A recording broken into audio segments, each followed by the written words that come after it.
The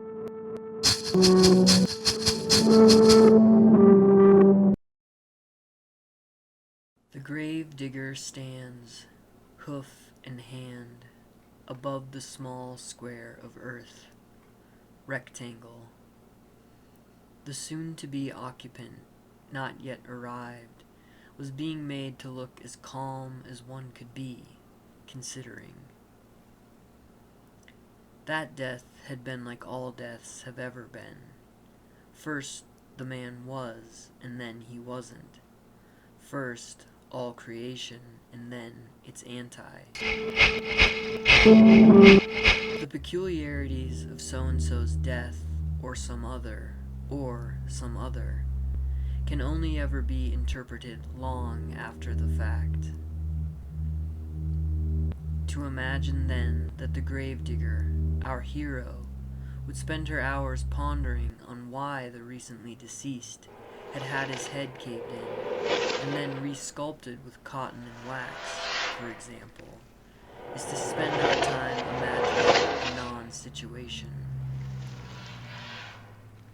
The gravedigger's sweat pools at her chin and belly button, and she drinks long drinks of water and starts digging. The soil is not forgiving.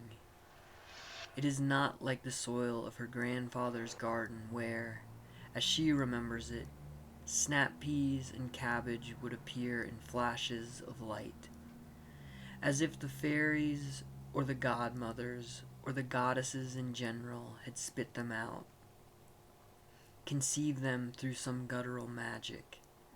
Spit. She spits into the emerging grave and pulls her hair into a tighter bun and rests on her shovel.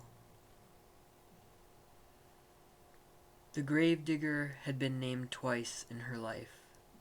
First, as most children are, some saint or ancient uncle, some aunt long deceased, a favorite swimming hole of her parents, a lucky number, a playwright or a novelist, perhaps a season.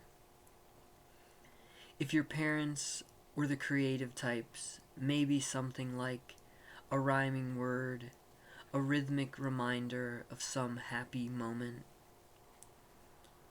She never much liked that first incarnation. It landed on her and never stuck, and to her mind stunk, and had no real home in the hovel of her soul. The second, another awfully common human ritual, was when she first found work. We know the lawyer and the teacher. We know the king and all his daughters. We know the guitarist and the murderer. We wave at them on the streets, parked outside coffee shops as we pass them under underpasses. Hey you, yes, you're the plumber, aren't you? Won't you come help me dredge the lake?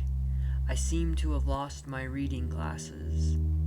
And so, now, simply, our friend the gravedigger only ever lifts her head from the morning's newspaper when someone yells out, "Gravedigger, gravedigger."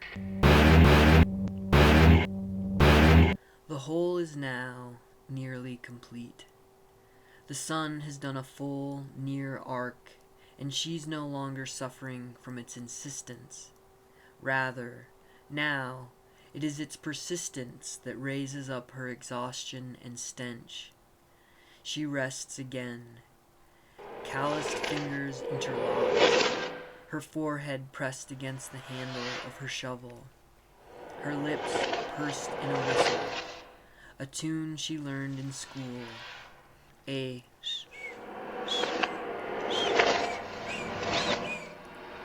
and repeat.